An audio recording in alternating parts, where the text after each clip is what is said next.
경찰이 확보한 12.3 내란 전후 윤석열 전 대통령의 휴대전화 통화 내역에 검사 선후배들이 여러 명 나오는데요. 지난해 12월 이른바 고발사주 사건의 2심 선고날 저녁, 윤 전 대통령이 핵심 인물인 손준성 전 검사장에게 전화를 건 것으로 확인됐습니다. 유서영 기자의 단독 보도입니다.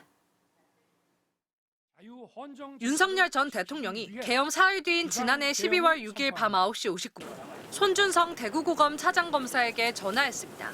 이른바 고발사주 사건으로 1심 유죄였던 손 검사장이 2심에서 무죄를 받은 날입니다.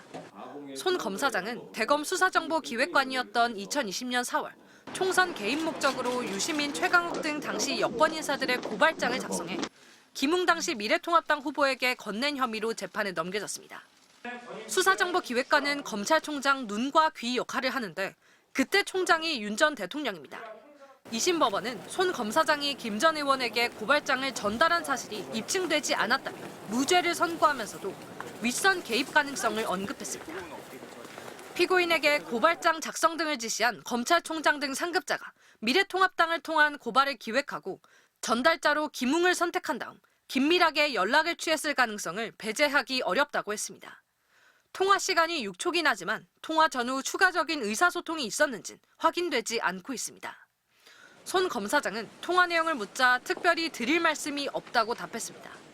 윤 전 대통령이 검찰 선배 박성재 법무장관에게 작년 12월 15일 연락한 사실도 확인됐습니다. 내란 사태를 수사하던 검찰이 윤 전 대통령에게 조사받으러 오라고 한 날입니다. 두 사람 모두 탄핵 소추돼 직무 정지 상태였습니다.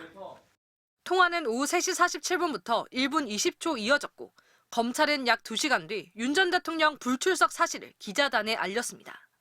박 장관은 당시 조사 관련 얘기를 했냐는 질의에 그런 사실 없다고 답했습니다. 지난해 12월 6일 윤 전 대통령이 검찰 동우회장인 한상대 전 검찰총장과 10분 넘게 통화한 기록도 확인됐습니다. 한 전 총장은 윤 전 대통령 구속 취소 청원을 독려하고 탄핵 반대 시국 선언까지 했던 인물인데 당시 통화 내용을 묻자 답하지 않았습니다. MBC 뉴스 유서영입니다.